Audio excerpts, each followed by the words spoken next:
He's a member of the Workers' World National Committee and West Coast editor of the newspaper. He is the West Coast International Action Center coordinator. And in September, he was part of the International Action Center delegation to Syria. John has organized demonstrations and meetings to protest U.S. intervention and war threats in Syria. He is also on the steering committee of the Southern California Immigration Coalition. Give a hand for John. Thanks. You know, there's so many people here. Isn't there a movie where they said, you know, we're gonna need a bigger boat? So I just want to there's a quick little video before from the delegation. There was a report back that we had in Los Angeles, which was a lot of people were there too. But just one of the members, Johnny Aki of the Arab Americans for Syria, opened up the report back.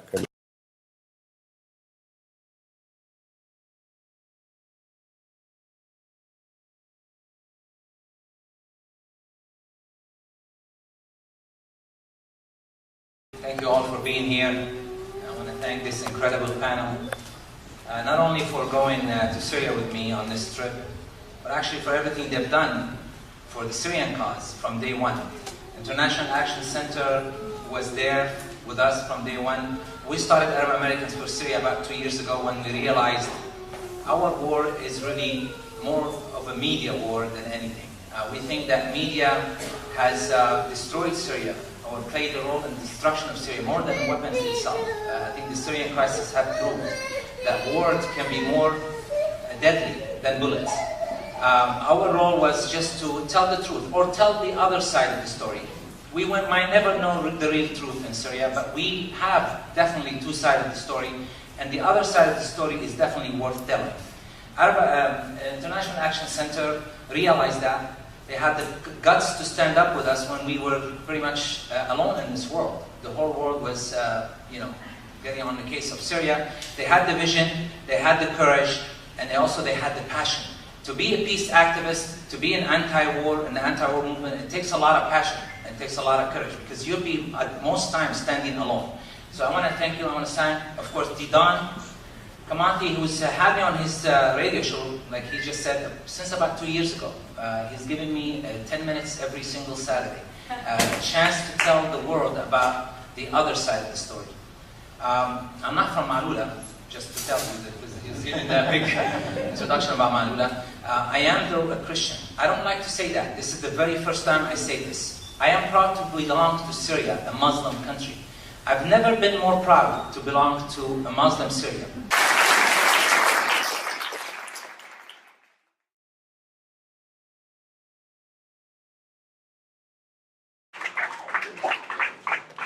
All right. So every nation in the Middle East, Every nation in the Middle East fighting imperialism struggles, and will have victories and will have losses. But regardless of the missteps, the various interpretations of socialism and Arab nationalism, the various degrees of working class empowerment and international solidarity, one can't deny the essential role of Syria in defending the regions against imperialism since Syria's independence in 1946, and especially continuing that resistance to this day. Not only has Syria historically held back the U.S. cop in the region, which is Israel, but today the Syrian people and its government are helping to thwart the most dangerous threat to humanity today, and that is U.S. imperialism. Yet, when the latest crisis of war against Syria began, we witnessed little solidarity here by organizations calling themselves anti-war or even Marxist or communist, with the exception, of course, of UNAC, that is. Maybe one or two would lend support on paper or digitally over the internet. But early on, they seemed too preoccupied with the fear of being seen as too supportive of Syrian President Bashar al-Assad and refused to come out to protest. Why? Because of the demonization that was so overwhelming and came from seemingly everywhere, all at once, whether it was from CNN, Fox, New York Times, Post, BBC, The Guardian, or Al Jazeera. Without someone knowing one fact, when you mention Syria, you get the inevitable response. But isn't Assad a brutal dictator? Well, how brutal are the killings of U.S. presidents that are responsible for the killing of millions, not just once, but in almost every U.S. war, from the killing of millions in the Philippines, millions in North Korea, millions in Vietnam, millions in combined recent wars of Afghanistan, Iraq, Libya, today.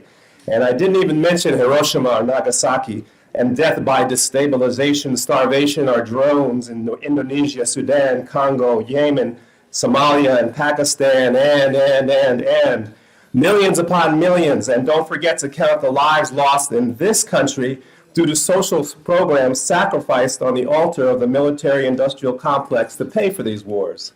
So if you don't say brutal dictator at the mention of the Bushes or Clinton, Carter, Eisenhower, Truman, or any U.S. president, including President Obama, then it especially shouldn't be mentioned at the drop of Bashar al-Assad's name. Because even if the distortions and exaggerations were all true, they would be like a single drop in the ocean of U.S. imperialist blood.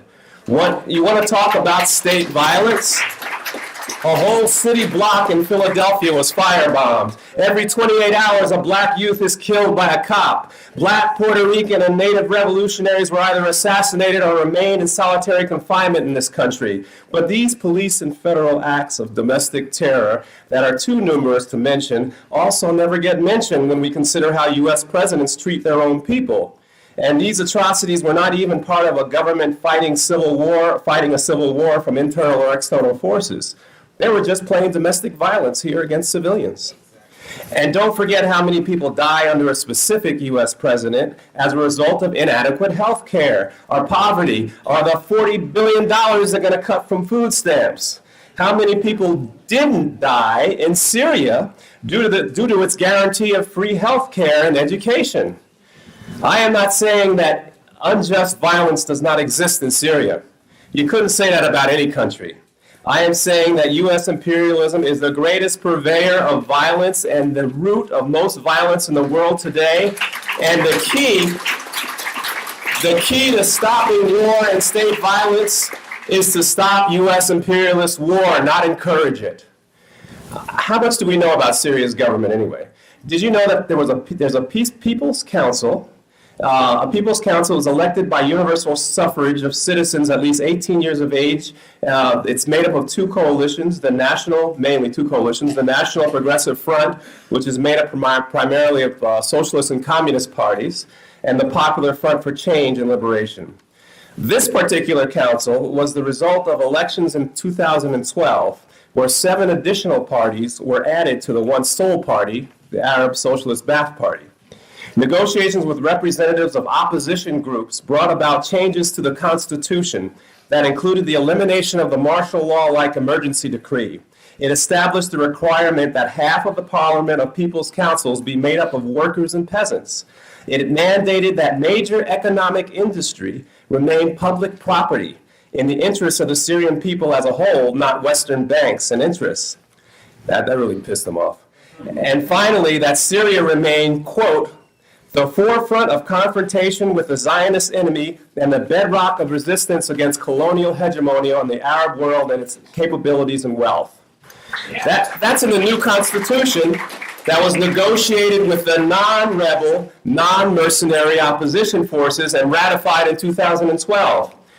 Is it just a coincidence that in 2011, while these negotiations were taking place, the violent U.S.-sponsored rebel war began, halting the continued progress being made by these non-rebel opposition with the government? And as the rate of reforms were being implemented, so increased the rate of violence by the so-called rebels. Well, I'm just going to switch gears now. Regarding solidarity, I don't have time for good transitions. Regarding solidarity, the work nationally of our party and the IAC reverberated all over the country. And I want to talk about how it helped us build a solid bridge of solidarity between the courageous Syrian initiators of the protests in LA and our branch of Workers' World Party. So I'm just going to quote Vladimir Ilyich Lenin. Lenin said, "We must always and unreservedly work for the very closest unity of the proletariat of all nationalities."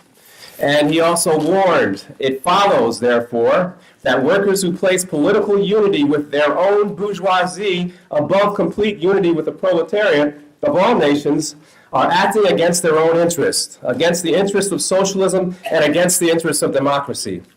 Lenin wrote that to repudiate the self-determination of nations fighting imperialism would be a theoretical error, rendering involuntary support to the most dangerous chauvinism and opportunism of the great power nations. And as Clara Zetkin brought it home in her essential demand for solidarity and clarity on the women's question, she wrote, "The proletariat will be able to attain its liberation only if it fights together." So what was the primary task of our party based on all that?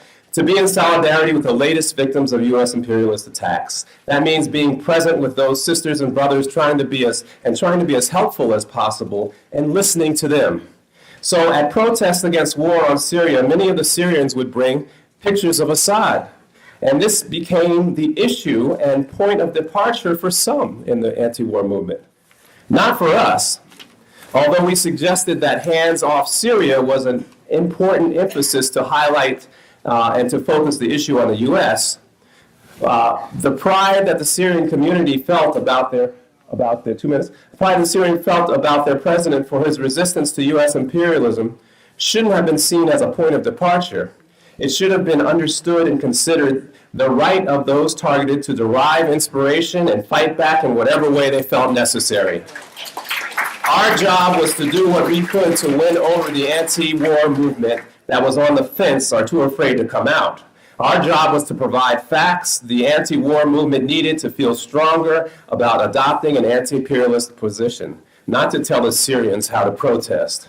The Syrian community was extremely brave to protest when their country was being so vilified, with a massive attempt here to isolate and threaten anyone that dare do so, especially when considering racist violence and state repression against Arab peoples here. And as we were able to attract more people from the anti-war movement, it allowed a safer space for those most targeted by U.S. repression. This is what we must always do, whether it be to defend those targeted by racist killer cops or ICE, fighting LGBTQ oppression, or defending a nation's sovereignty against imperialist attack. Lenin's guidelines regarding the national question and fight back against imperialism were formed and developed and refined through the living day-to-day struggles that our Marxist party continues to use as a starting point that gets refined to fit our day-to-day actions. That's how you build trust, and that's how we're going to build a workers' world. Thanks.